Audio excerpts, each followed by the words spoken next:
from the belt to the plate. A swing and a miss, and that's the winner. That's the winner. A World Series winner for the Cardinals. Smith corks one into right down the line. It may go. Go crazy, folks. Go crazy. It's a home run, and the Cardinals have won the game by the score of 3-2 on a home run by the Wizard. Go crazy. Swinging a long one into left field. Adios, goodbye, and maybe that's the winner. A 3-run homer by Clark, and the Cardinals lead by the score of 7-5, and they may go to a World Series on that one, folks. What a team. What a ride. The Cardinals are world champs in 2011.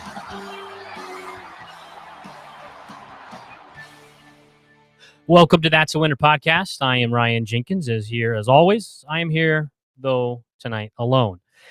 Josh Brown is not available, but hopefully we have some friends jumping on with us. It is good day to talk about Cardinals baseball. It is an off day, and we're going to be heading to Tampa Bay today. They're there today, and the games start tomorrow. Tampa Bay is coming off they're having some distractions in Tampa Bay. And they're talking about not wearing the patches. And I'm hoping because of that, they are a little distracted and they lose 3 games to the St. Louis Cardinals. But we have one guest already ready to jump in, and there is Kyle Peach. Kyle Peach joins us from his office in Mount Carmel, Illinois, with Jack Buck in the background, looking good. Kyle, so I don't know if you heard me just briefly talking about Tampa Bay. Have you heard of all the things that are happening with Tampa Bay? Fill me in. I have not. Just joined in. Well, so Tampa Bay has had the patches for Pride Month on their jerseys or the something with them, and there's been numerous players that have said they don't want to wear those, and so there's been a lot of distractions. So now, seemingly, this is going to be the first games that will open up with the Cardinals, with the Tampa Bay, with the distractions. Do you think that will have any effect on those guys? I mean, it's only a handful of guys, but it's in the clubhouse. You can't assume it to be very good for them, right? Hey, anything in the clubhouse that is in the clubhouse is not a good thing for the game. I don't care who you are. Anything bad clubhouse related is not good for the team. And so obviously I think that the Rays are going to have to come up with some sort of solution that is amicable to everybody involved. But, you know, when something like that breaks and gets out, that's trouble. You gotta a tough situation there, obviously, with how you're going to handle the PR moves with all of this. I mean, if some guys aren't wearing patches, what's that going to mean? What's questions like that going to bring inside post-game interviews in the locker room? And not at all a good situation, it sounds like. Well, so if you think it back, I don't know if you also saw, and I could never find the tweets or anything, but Brendan Donovan, they surfaced tweets Chicago fans after he had a good night and then Cardinals beat the Cubs on Saturday and he had 4 RBI, that they surfaced some old tweets of Brendan Donovan. They were anti-gay or something of that nature. And I think he was like 14, 15 at the time. I could be wrong exactly how old he was, but they surfaced those. And then that was a distraction before the game. And that turned out to be just fine for him. Yeah, you know, I think it's all about how you handle things like that for starters. 1, 2, it's putting your players in a situation where, you know, it makes it difficult, I think, and that's a note to all you 14 and 15-year-olds watching the podcast tonight. Don't tweet anything controversial ever, because it will come back to bite you, however many years later. It's kind of scary in a way that in how things are taken today and how deep into backgrounds people are searching for things just out of spite. But nonetheless, you got to be careful about those kinds of things, or there are going to be issues. Yeah, you wonder how, I'm not Twitter troll by any means. I wonder how they even can get to such a thing and to be able to, like, are you going on their Twitter page and searching for certain buzzwords to see what they said or different things? I'm not really sure, but the Cubs fans did not take lightly that they were getting beat up again by some random Cardinal they'd never heard of, and they lost, and so they were upset. So they were looking for ways to cancel Brendan Donovan. He addressed it before the game, and it said, he didn't mean anything by it then. I mean, he didn't understand, whatever. That's how he was when he was 14. He changed his ways or whatever, and he didn't let it be a distraction. and then he went out and had 4 RBI and won the game. So maybe it helped fuel him. I'm not sure. Yeah, well, and you go out and you take it head on. You address it. Yep, I did it. I said it. It was wrong. I'm sorry. Didn't mean to. Didn't know better. I'm a better, bigger, older person now, and move on. But I'm like you. I don't know how far back and where these people go to find stuff that's so old. I do remember you and I sitting at Busch Stadium, and the Cubs one year hit a first pitch home run on the very first pitch of the game against us. And yours truly brought up what I thought was an unwritten rule about, you don't swing at the first pitch. And I was retweeted by so many fake anti-Cardinal fan Twitter accounts that it wasn't too funny at the time. So there you go. It can happen. Well, and Brendan Donovan deactivated his Twitter. It looks as if as well. So you can't go and search any old stuff now because it doesn't exist. I was looking for it because the only way that I found out about it is I saw his comments from the media addressing it. I never saw anyone else talking about it. It was only really happening on the Cubs side of Twitter, and then I could never even find the actual things that he said because then he deactivated. But that makes me also think about it was the 2011 postseason. Twitter was a few years old at the time, and in the outfield it said it had hashtag postseason. And you asked, what are all these pound signs all over? Yeah. Yep. That's this old guy. I don't understand hashtags, pound signs. I don't get it. Hey, that was 11 years ago. Part of me still doesn't get it, but from a marketing perspective, I get it a whole lot more than I do as a Twitter user perspective. But hey, I was going to bring up, I watched the Social Dilemma documentary on Netflix a few years ago. You will want to delete every social media account you have after you watch that. It's scary what they do with our data. Right. And thank goodness there wasn't social media to that extent when I was a kid. I mean, there would have been so much that I would have said that I don't know. Who knows? I don't know if what I said was good or bad then, but it's kind of like having Facebook when I was, if I was 10, 12, 14, 15, 16 years old. No, thank you. Yeah, well, I'm probably not running for federal office anytime soon. Right, exactly. You might be on some lists or something from things that you've said. But I'll move on. And so one of the things I was going to ask about is over-unders, but it's a different kind of over-under. It's a overachiever and underachievers. So far this year, I'm wondering, who do you think has been the most overrated this year? Overrated or underachieved the most for the Cardinals this season? Does Paul DeJong count? He's not with the team anymore, so there's my first answer. But was that shocking? I don't think that's so underachieving, right? It was shocking to some on Clark Street, but not to those of us out on Twitter Street, I guess.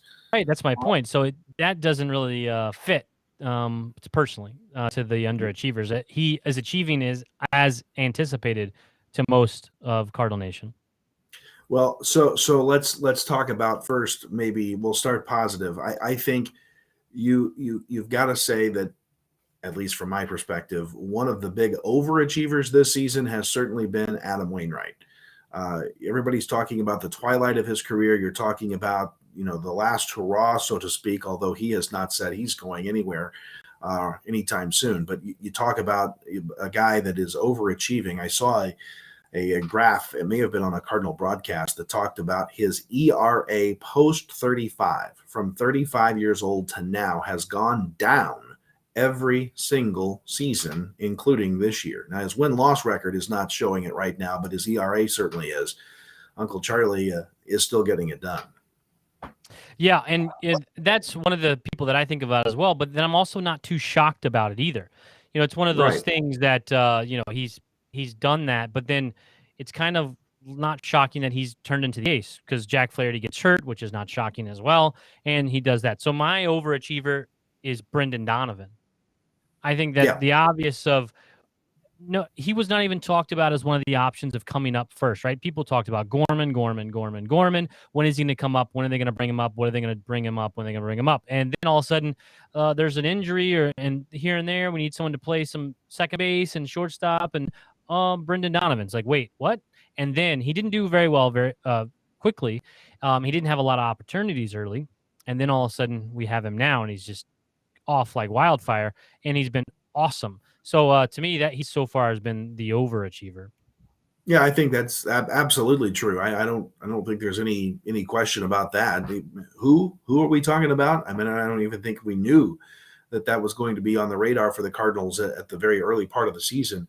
So certainly that has certainly been the case. I think it's kind of interesting to look at how many Cardinals we have out, injured, or otherwise not with the team that started the year, and it's only the first part of June. We're not even to the halfway point of the season yet, and look at how different the roster makeup is of the team at the major league level than where we started. It's pretty remarkable. But you also got to like the fact, even though the Cardinals and Cardinal Nation has complained a lot about Paul DeJong at shortstop, you got to like the fact they did make a move. They did do something, and I think maybe that move of DeJong was a whole lot sooner than many people, including me, may have thought the Cardinals would have waited a little longer before making. Glad they did, though. Do you think that some of these moves, including the DeJong one, that Mike Shildt would have made? Here's the real question: do I think Mike Shildt or Oli Marmol have any input on making those decisions? I don't know. I think a lot of, and again, I think a lot of the decisions that are made on the roster level, are they going to allow the manager to have input and say yes? Is it going to be what the manager wants? Maybe not every time. And maybe it's so easy that it's universally acceptable. But I think it's Mo calling the shots. I think Mo calls all the shots regarding roster moves. What the manager, Shildt or Marmol, might think about it probably is a little less irrelevant than what we might think. Okay, so let's talk more on the underachieving side. So we talked about the overachieving Brendan Donovan, Adam Wainwright, obviously. So the underachievers, who besides Paul DeJong, who do you think hasn't been up to par of what we expected coming into this season? Okay, so let me preface this first by saying he is my favorite Cardinal player on the roster right now, may go down as my favorite Cardinal all time ever, has been with the Cardinals forever, is certainly a Hall of Famer. But from a batting average perspective, Yadier Molina is a little bit underperforming where I thought he might be in a swan song type season. I expected to see him rise and elevate his game a little bit, in this being the last year, and there's time left to right the ship, but it's just not there where I would like for it to be. And unfortunately, I hate to say that because he's again one of my all-time favorites. Now, do you think that he's playing less than you anticipated that he would? I don't know. I expected there to be, some slacking off in that department. I want a fresh Yadier Molina come postseason time. But is that causing the issues with the batting average not getting as many consistent reps? I think that's something you have to look at. However, I would take a quote-unquote declined Yadier Molina in the postseason over almost anybody else at the catcher spot for the Cardinals come postseason time. Yeah, the baseball intelligence, the things that come along with all of the catching. Like, I mean, his tag last night on the Sunday Night Baseball, he nonchalantly takes that Brendan Donovan BB from right field and just lays it perfectly. Like, I think you can, block the plate accidentally there, which you can get that call moved on you. You can be too aggressive and try and swipe tag very quickly and lose the ball. I mean, all that. It was just very nonchalant. Here you go. I tagged you. They did a review, and he's like rolling his eyes like, guys, I got this. Don't worry. Right. Yeah. So what's that? I mean, one of the best, and the knowledge of the game and how to play the game, it's just perfection to watch anytime he's out there. Absolutely. Yeah, and I think I rather have him up in most situations than Corey Dickerson right now, or different guys at the time. I'd rather have Yadier Molina up there, taking a good. I don't know. I won't say good at bat because a lot of times he'll swing on the first pitch, but taking a. Hey, I got to argue with you on that. It has worked for him more times than it has not to swing at the first pitch. So I like Molina at bats in clutch situations, even though the average isn't as high as it once was. if you're kind of similar with Albert Pujols. You give me Albert Pujols or Yadier Molina with runners in scoring position, second or third, in a clutch situation. Yes, I'm taking them over most of the guys. I mean, you can dig into all the stats, and Arenado doesn't hit well in that stat specific, whatever that exact clutch stat is. It's post seventh inning in a tie game or with tie game or Come on, down runs. we I know, researched this I know. I can't really, remember really well in the Matt Holliday era. Come on now. Yeah, we did. Yeah. And so Arenado doesn't hit well similarly that Matt Holliday doesn't in that realm of the clutch scenario. And you know that he's hitting much better this year in that situation than ever before. So that that's one thing that I think I can guarantee with Albert Pujols and Yadier Molina coming in is expecting that one of them guys to be able to come in a good spot, or hit into a double play. But they're going to make contact. More times than not, they're not going to strike out. But we got someone else joining us. Let's bring up Josh Brown has joined us.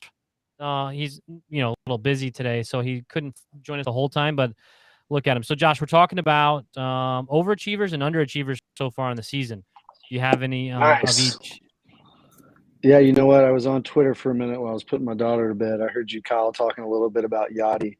That's probably my top one that you think about outside of guys like DeYoung, right, that have just overachieved the entire season. I think Yachty had like a week or two there where it seemed like, he was starting to hit a little bit more. The average was going up. But, man, I told you, Ryan, I think we might have texted about it some this weekend. It just really seems like this last week or two. I mean, he's always first pitch attacking. But it seems like he just swings at everything right now. I mean, everything. If it's like remotely close, and that makes it tough, man. I mean, I think it's just destroying his batting average right now. And I don't know what that is. I don't know. I mean, obviously he cares, right? He's still. I think it more so. He seems more locked in still when there's runners in scoring position. But if he's leading off an inning, or even if there's a runner on first, it almost seems like he's like kind of nonchalant up there at the plate. And I don't know if that's just kind of where he's at right now or something weird like that. But I would say that's a big one.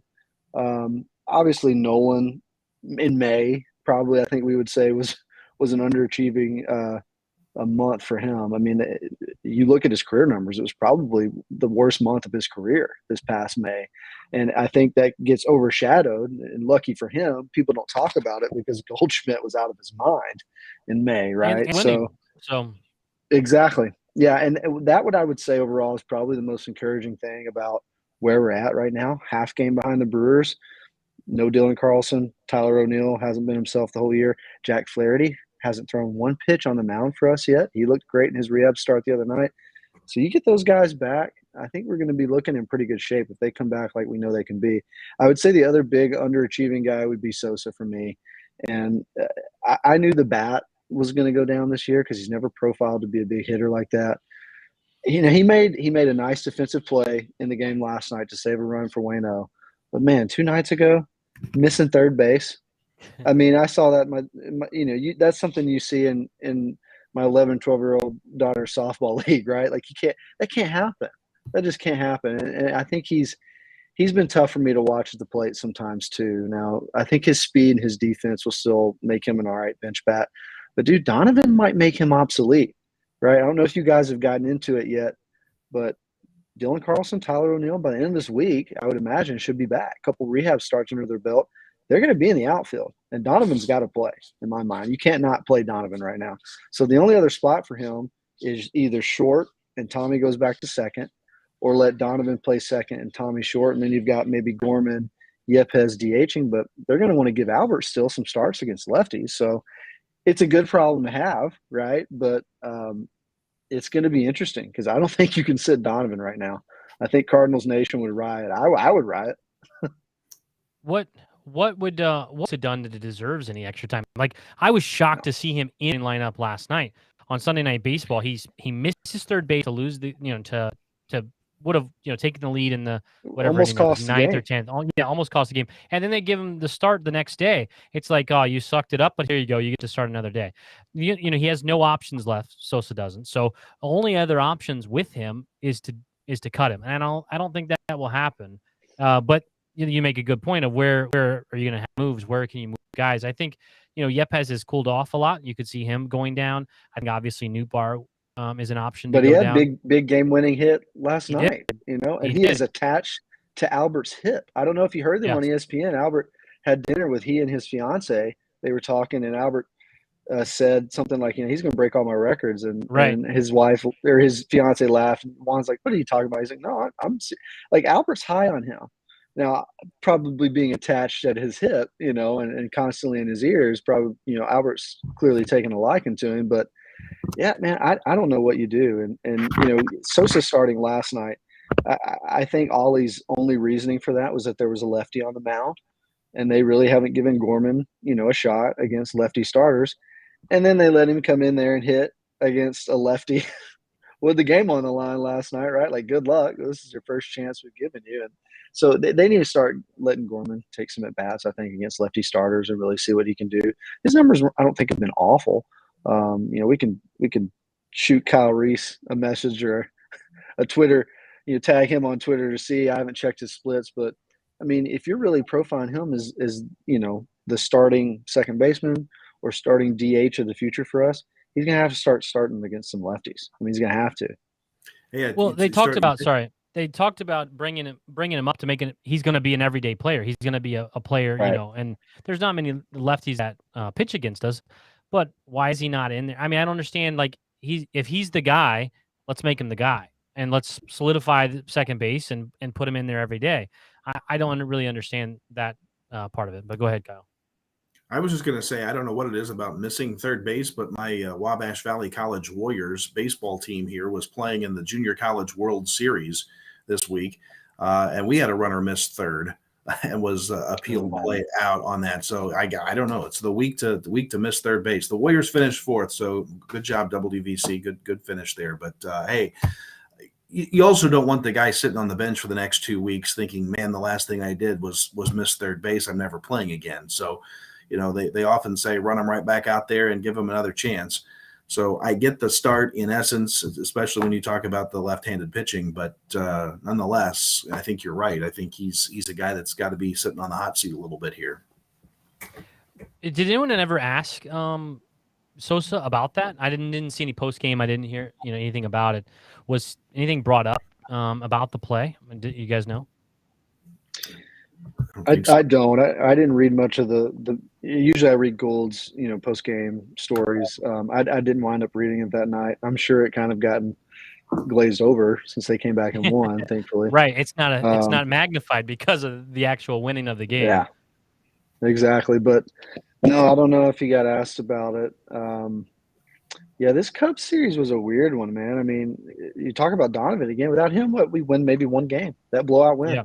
I mean, if not for him, I mean, he was that big in this series, and he's done it since he's been up. I mean, the guy just, I would say he, Goldschmidt, and probably Albert are giving you like the best at bats right now in terms of like pitches seen. Nolan Gorman has surprised me, honestly. He's taken a lot of good at bats. He's had a couple games where he struck out a few times, but he's having good at bats, fouling off pitches. He did it the other night.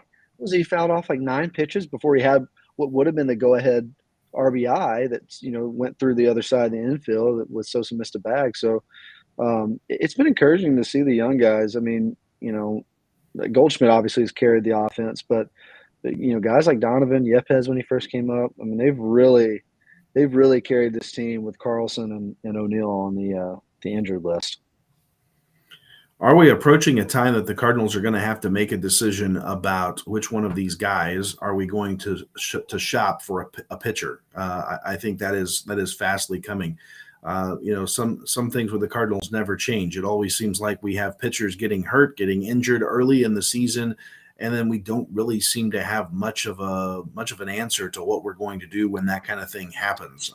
Fortunately, with Flaherty, we're getting him back, and we're still right in the mix of the division race. But what are we going to do? And with a surplus of offense, a surplus of fielders, what are we going to do to try and upgrade? As I think we need to upgrade before we get into that pennant stretch.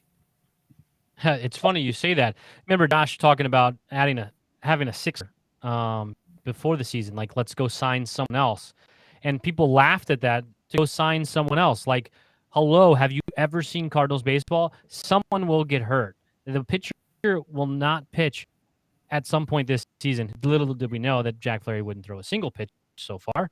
And then that Matz would go down, and, there were throwing Hicks out there, then he goes down. All these issues, if we had a sixth starter, they would be right there pitching every 5 days right now, like we anticipated. But yes, I think there has to be a move. I don't think it necessarily still needs to be any of these top prospects, because relievers, it depends on what you're going after. Are you going for a starter like Montez, or are you going for a reliever, which you can get very inexpensively, and I think you can get for other low-level prospects. I guess we can turn to that part of the question is, should they be going after starting pitching, or should they be going after relievers? Because starting pitching, again, in theory, Jack Flaherty, who was perfect last night, 3 innings, no hits, no walks, struck out, I'm not sure, a few, touched 98, I think, on the gun, looked great. And they're going to stretch him out, only threw 30 pitches, and they're going to keep stretching him out. And Matz is, coming back soon as well. So in theory, you have all those guys back in there. Do you really need another starter? Or again, do you just load up and move, if you're too full, like Dakota Hudson, to the bullpen if you're too full in the starting rotation? Yeah, well, I would say for me, I think Montes is still the guy you've got to go after. He's having a great year, kind of quietly, right? Because the Athletics they're not good this year. But 12 games, 12 starts, 70 innings pitched. He's got 78 Ks. Let's see here. He's only given up 8 home runs. He's looked really good. He's looked really good this year. 3.06 ERA. And you would have him not only this season but next season. So you talk about in terms of trade, might take a little bit of a higher end prospect to get a guy like that. But I think the only place you could trade from right now is the outfield. That's kind of where the surplus is in our prospects right now, right? We've got the minor league player of the month for us was Alec Burleson, another hard-hitting, good left-handed hitting outfielder that hasn't got a chance yet. There might not be room for him. So somebody like him, somebody like Nootbaar, Sosa, you mix in a pitching prospect, it's going to take a package like that to get Montes, and I think it would be worth it. Because you talk about who might be bumped out of the rotation. In my mind, Jordan Hicks is the odd man out. I don't think that experiment has worked this year. I love his stuff. You can't argue that the arm is electric. He's dialed it back and still throwing 99, right? That's exciting. His stuff's got crazy movement. He just doesn't seem like he profiles as a starter. The walk rate's too high. His control's not there. He seems like that prime 8th, 9th inning guy like he was. And we've seen him be great in that role. I think you leave Hudson where he's at, man. I think, Hudson's ERA is under 3 now. As tough as situations as he gets himself in sometimes, another guy that can have a high walk rate. Unlike Hicks, he can get that ground ball double play in an instant. And he's done it, and he's gotten out of jams. So to his credit, ERA is under 3 for him. He looked a lot better out his last start. His pace was better. That's the toughest thing for me with Hudson. Dakota Hudson specifically and Giovanni Gallegos need to start getting on the mound and throwing the ball. It's like watching paint dry, watching those two guys pitch sometimes. I need to watch Miles Michaelis video, get up there and throw the ball. And Hudson, to his credit, looked a lot better. His pace is better. So I would say you go after Montes. I think Jordan Hicks would be the odd man out of the rotation. I think you would throw him back into the bullpen where he would help out a lot more because bullpen's been taxed. We saw it last night. Gallegos or Cabrera, fantastic job. Career high, 50-something pitches in 4 innings? 4 innings, He's never done it. Yeah, and, we talked about a little bit of hypocrisy of how they kind of held Jordan Hicks's hand. Oh, no, we can't let him go a pitch past 35. This is his second start. We can't let him go a pitch past 45. And then Cabrera's never done it. And he gets out there and throws – had a better start outing than any of probably of Jordan Hicks' actual starts the first time trying it out. So I think the bullpen's going to need some help. I think you move Jordan Hicks there. I think that would help out a lot. Matthew Liberatore, I think, has probably shown he needs some more time in Memphis. So for me, I think they still need to go after like a prime starter like Montes and actually try to shore up the rotation with Jack. I think if you go out and make that trade with Jack coming back, man, Flaherty, Montes, Wainwright, and Michaelis, in a 5-game series, I would feel really good about that. Well, what do you think about Zach Thompson? Go ahead. Sorry. So Zach Thompson, he looked awesome. Now he went to UK, which as an IU fan, but he grew up a Cubs fan as well. They said on Didn't the they say broadcast. he's an Indiana guy though? He's from Indiana, right? I don't know if he's from Indiana. I know he went to UK, played baseball at UK, and I know he grew up a Cubs fan. I don't know where he actually is from. Okay. But he looked great, and we talked about them possibly using him as the starter on one of the starters on Saturday whenever they went with Oviedo and Palante. They went with those two guys instead of Thompson, but Thompson was used on Friday, I do believe, and he looked awesome in those times. Now, if they do or don't make a move, what's happening with Zach Thompson? Now he's on the 40-man. He's out there. Are we going to use him in the bullpen, or are we going to move him up as a starter, or you just kind of play it by ear and see if there's another injury type situation? I mean, because, you talk about trading for Montez, but you have Zach Thompson that's right there that could be ready to go. And he looked better than Liberatore has the entire time. I mean, his pitches were faster. He touched in the high 90s more often. His location was better. He just looked, it was obviously a very small sample size, but he looked better overall than Libby did in his 3 starts so far. So, what do you do with him? Well, for me, I would say I think maybe he's earned a chance to get a start. If they come up with another doubleheader or a rainout, I think you give him a chance to get a start and see what he can do. But I would almost leave him in the bullpen. Leave him kind of like a Alex Reyes or Carlos Martinez. Their first year that they got called up, it was in the bullpen. Some high leverage situations, hard throwers. He's a guy whose velocity's jumped up a lot this year. He's always had a walk rate problem, but it's a career low. It's at 2 this year, which is really good. His strikeout rate's over 11.0, which is great.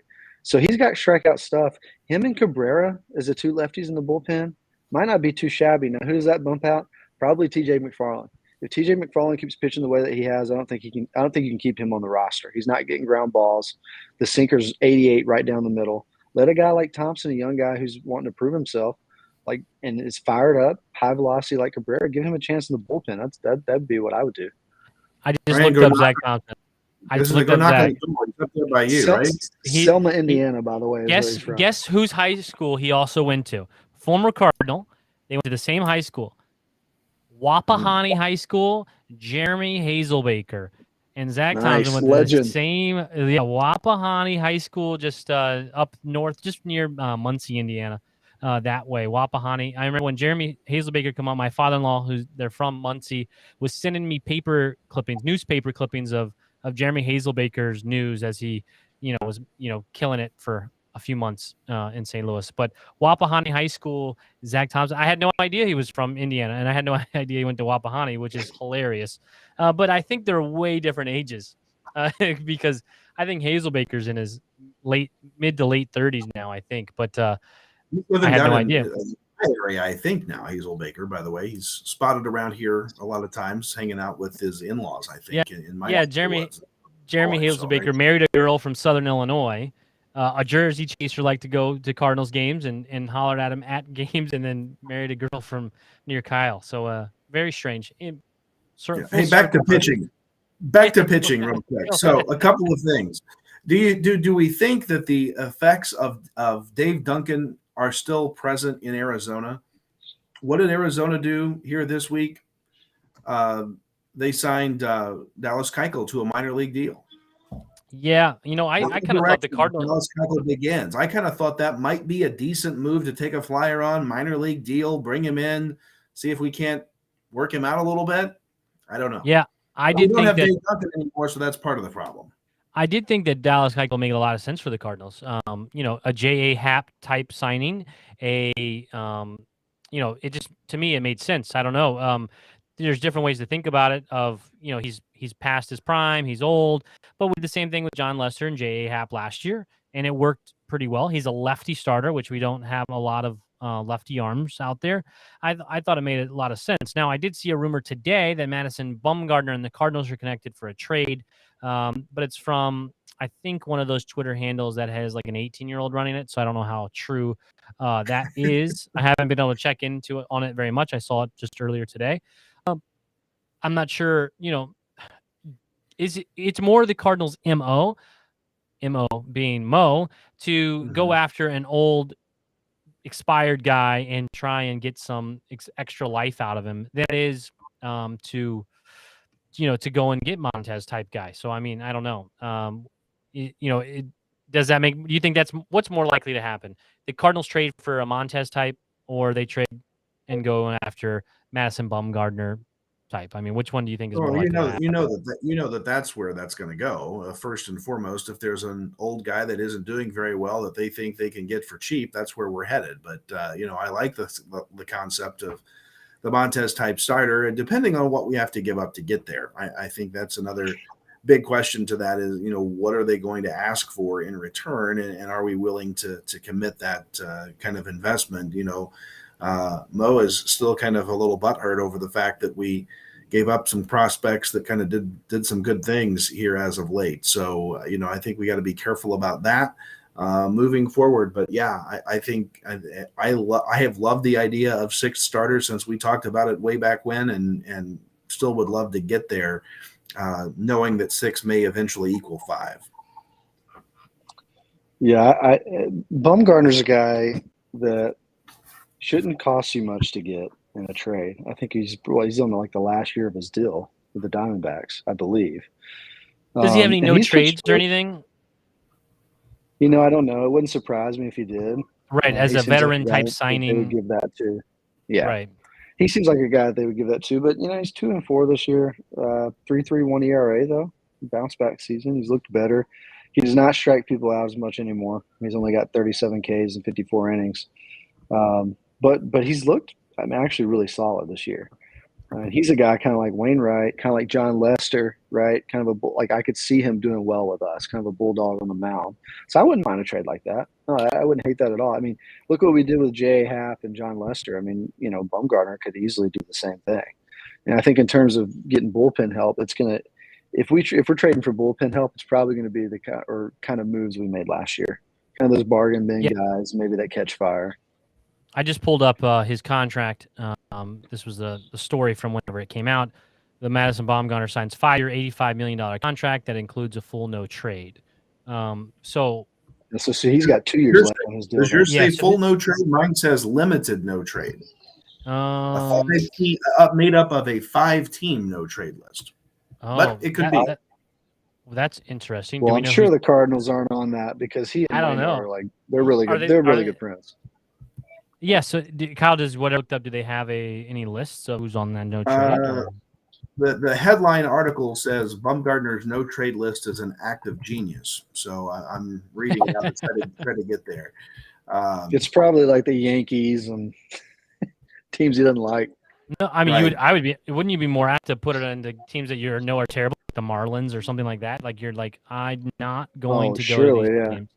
Oh, well, here you go. We can stop talking because according to Ken Rosenthal tweet, Madison Bumgarner's 8-team no-trade list, per sources, Braves, 8. Red Sox, Cubs, Astros, Brewers, Yankees, Phillies, Cardinals.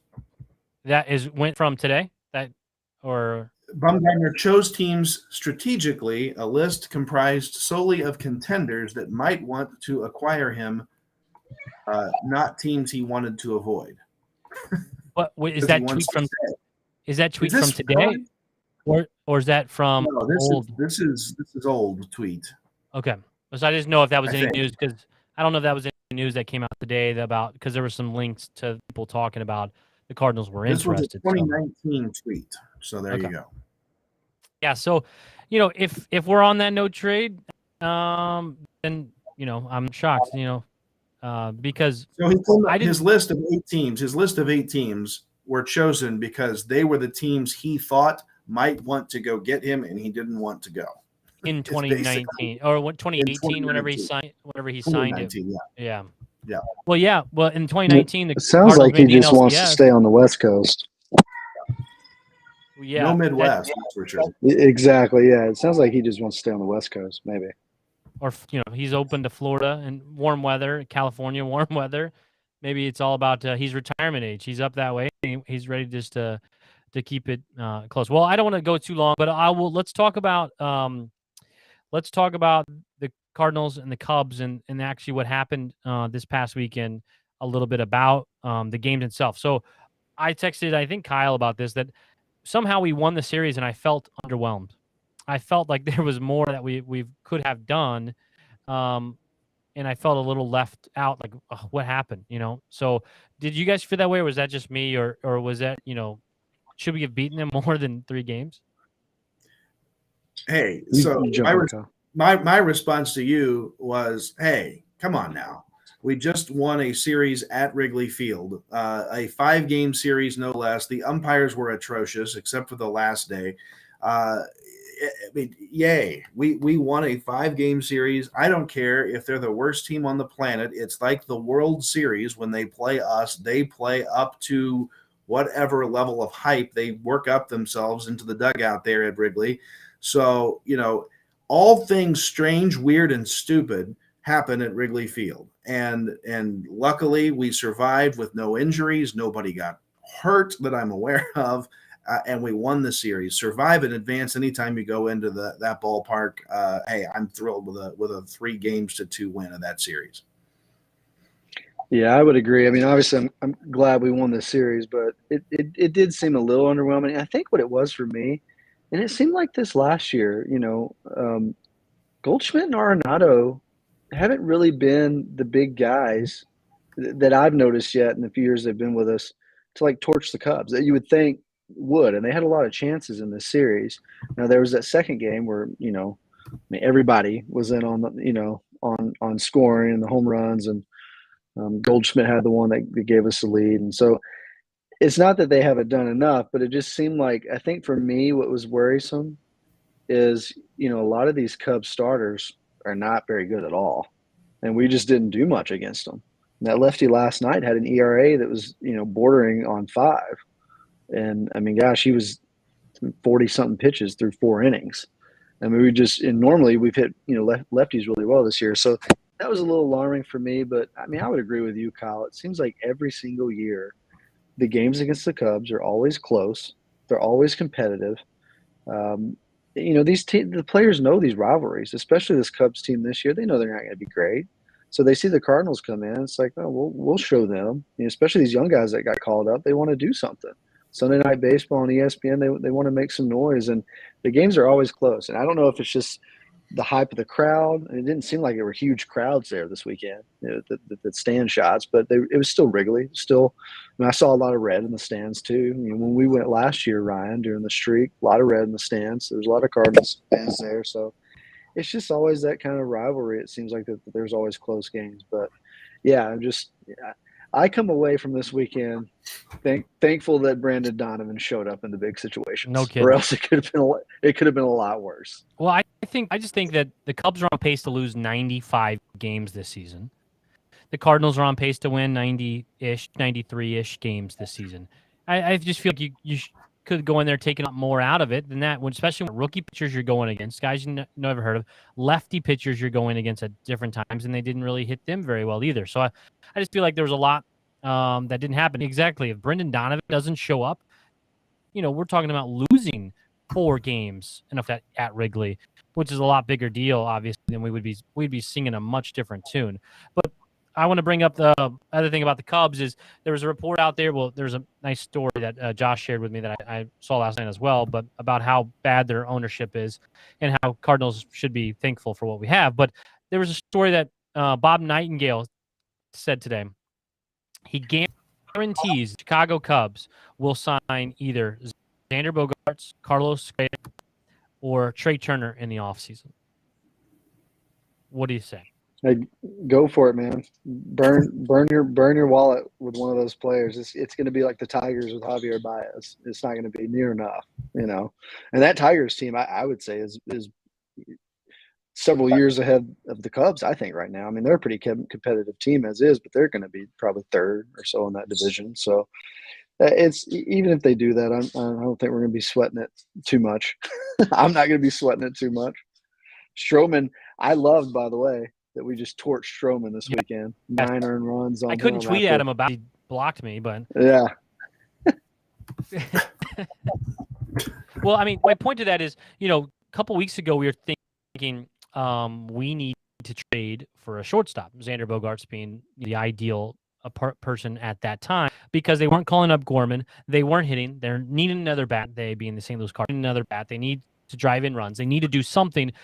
Let's look at Xander Bogaerts, who has a expiring contract. The Boston Red Sox are not playing very well, etc. Boston is now playing much better. They're not to 500, I don't think. They were 8 to 10 games under at that time. I think they're now close to 500. They're half game ahead of the Angels now for a wild card, that third wild card spot. Yeah, Angels have lost 11.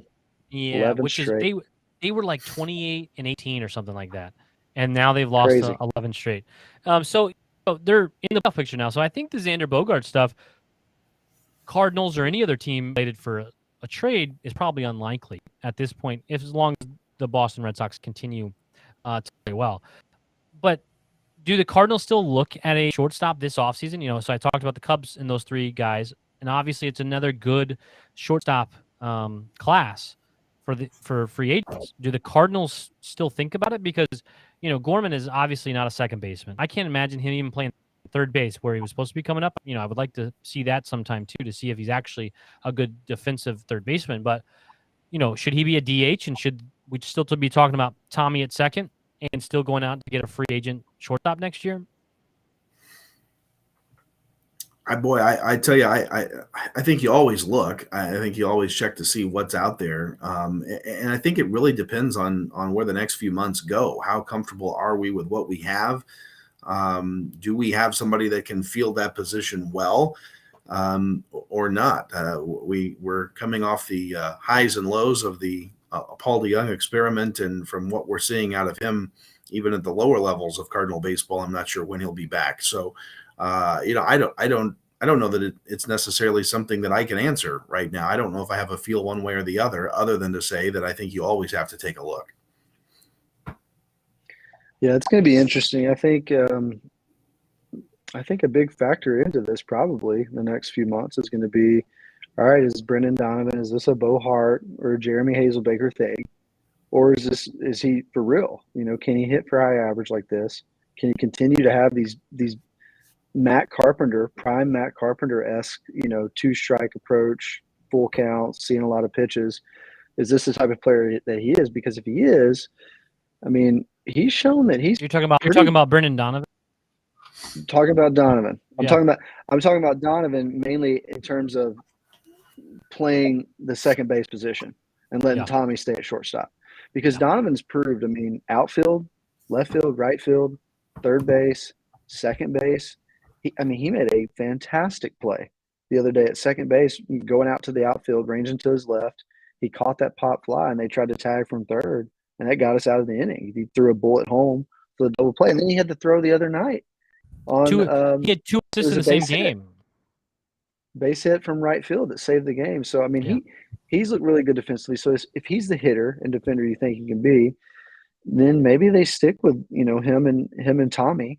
And like you said, they let Gorman DH. But, there's times I still don't think we've seen enough of Gorman at second base to see how he could be defensively. There was one play the other night where he ranged to his right, had to throw across his body. It skipped 3 times. It was a play that Tommy Edman probably makes. That throws harder than it looks.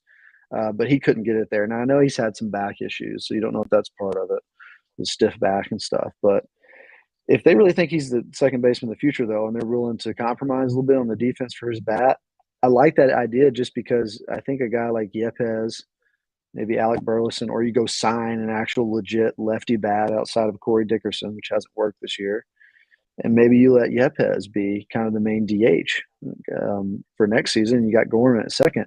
You've got options, though. It seems like Brendan Donovan's kind of turning into what I thought Tommy was going to be for us, more that Ben Zobrist kind of Swiss Army knife type player. Donovan seems like he's that guy. So I think it's going to depend a lot on what he does. And then the other factor of this is, what are they going to do with Paul DeJong, right? He's had a way better week. He hit 4 home runs over the weekend in a 3-game series. I think a lot of us at this point are like, great, build up the trade value, find a way to trade him for bullpen help or something. I don't think he's the answer, obviously, but it's gonna be a lot of factors. But I think Donovan's going to be a key factor of it in terms of, okay, if they think he can play second, and be a defensive person there to help, will that let them keep Tommy at short? Because just like I told you, I think most of us would agree, Tommy has looked perfectly fine at shortstop. He's made some Gold Glove plays at shortstop. Wouldn't you? I mean, would you guys agree with that? I'll turn That's Winter podcast into a stand account for Tommy Edman.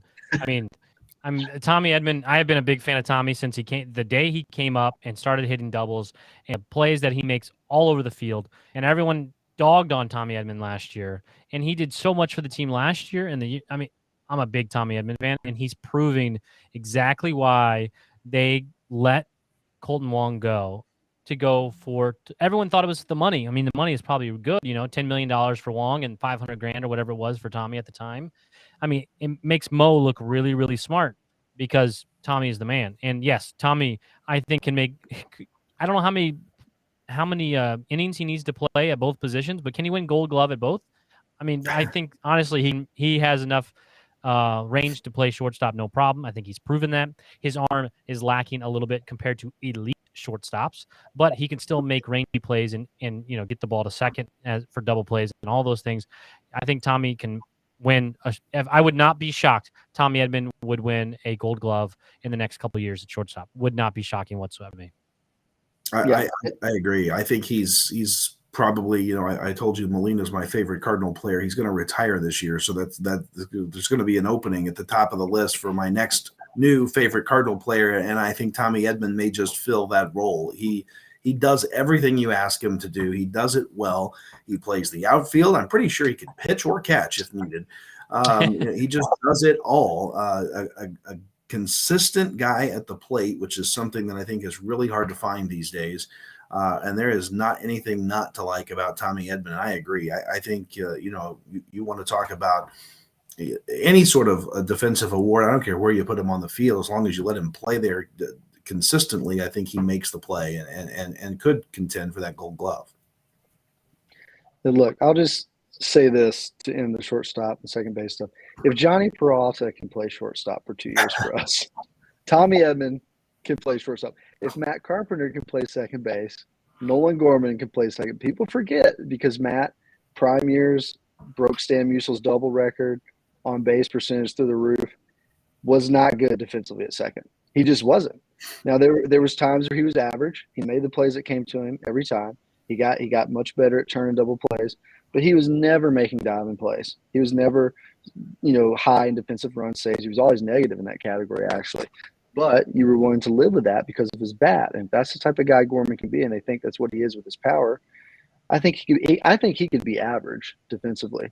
And again, Tommy, I think, is already shown he can be above average at shortstop. So I have no problem with those guys there. And yeah, look, my buddy, one of my best friends, big Tommy Edman fan as well, and he's been on me all year because I've been saying, he might need to be the Ben Zobrist type guy, the Swiss Army knife. Look, Tommy's proven he should be the starter. He's proven he should be the leadoff man too, which is great to see this year with how much more he's walking. So no complaints from me from Tommy anymore, and I think we're set either at shortstop or second base for him for a long time. So.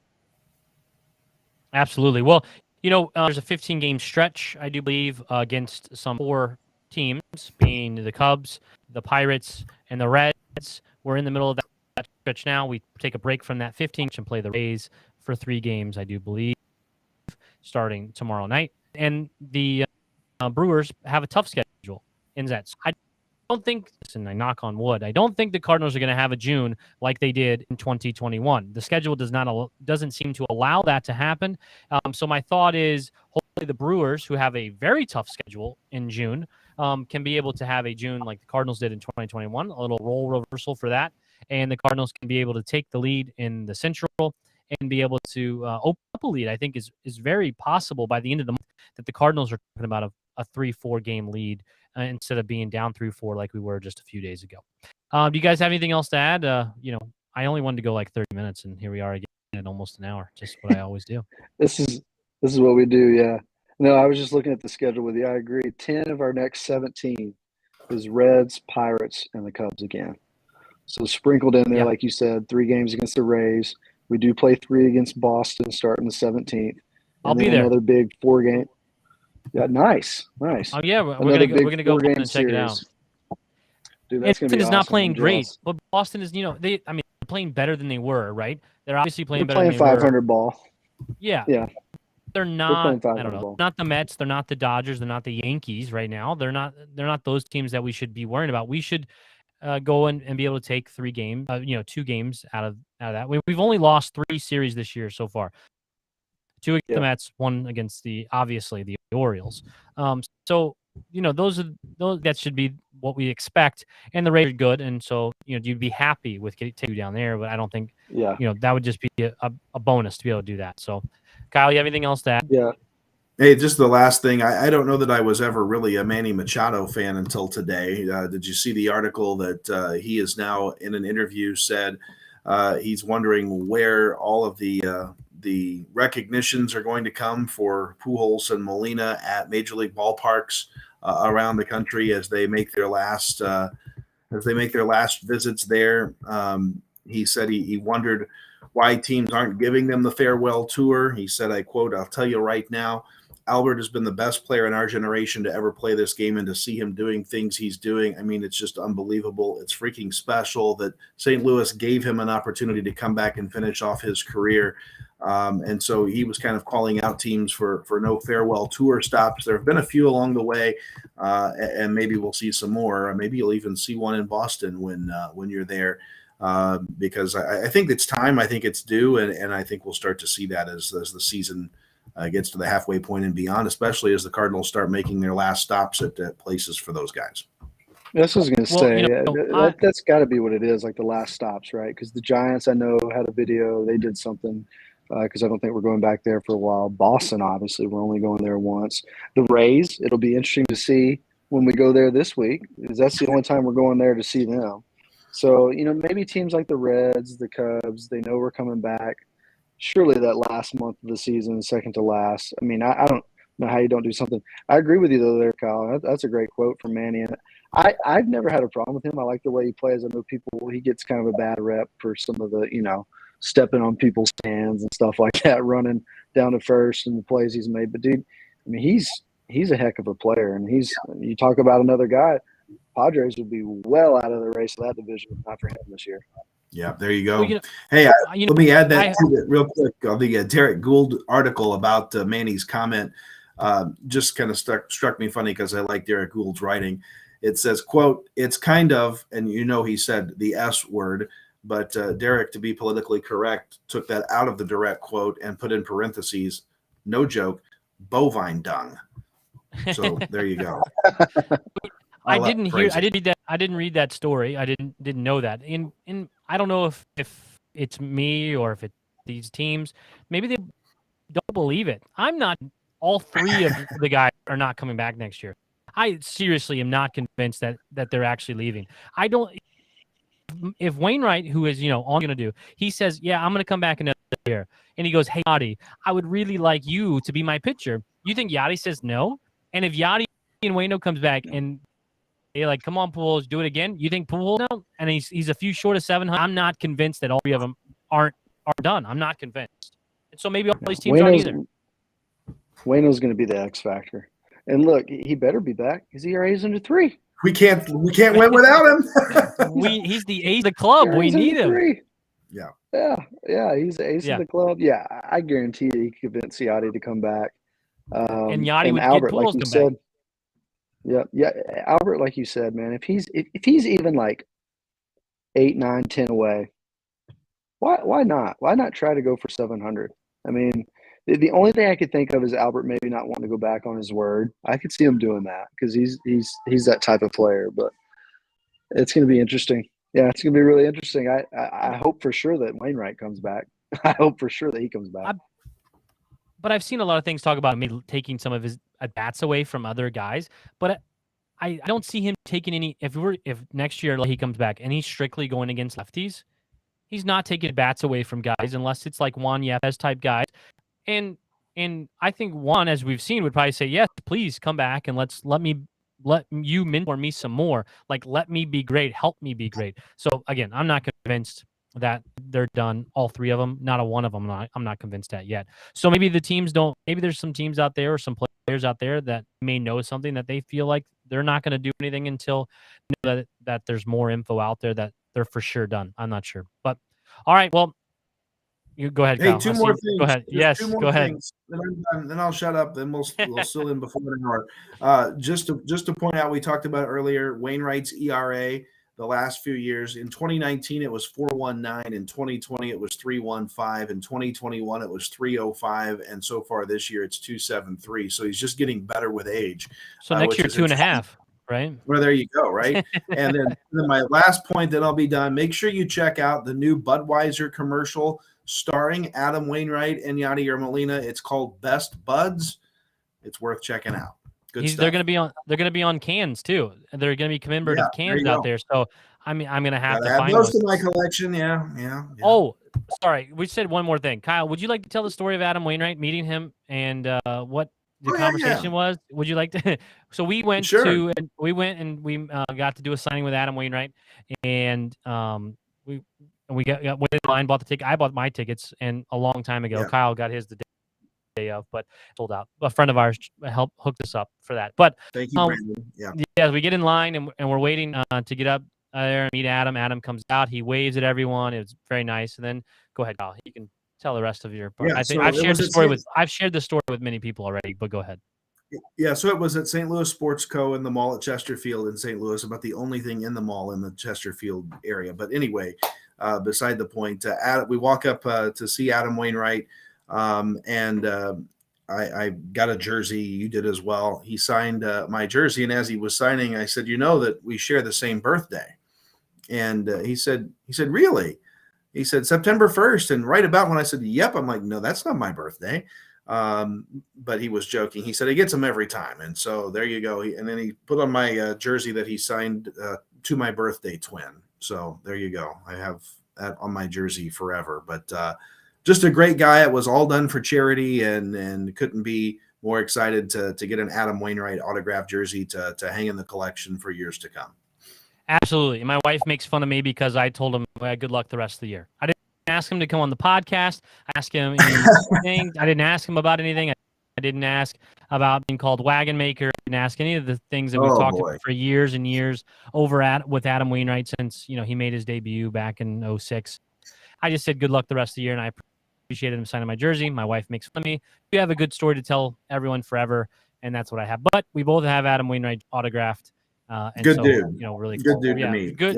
Yeah. And while we're talking about those unforgettable moments when you meet your favorite people ever and what you're supposed to say and not say, I was in the press box at Busch Stadium years ago, the old Busch Stadium, and I'm filling up my drink cup with ice, and I move over to the soda, and another hand comes up with a cup of ice, and his picture is right up there. It's my broadcasting idol, Jack Buck, filling up his cup as I am, right side by side. And it's like, okay, I'm going to say something. I'm going to have a conversation with Jack Buck. And what is the first thing that I say to that man to try to make a good impression? I turn to him and I say, and I quote, "You're Jack Buck." That's what I said. And he said, "Well, that's what people tell me."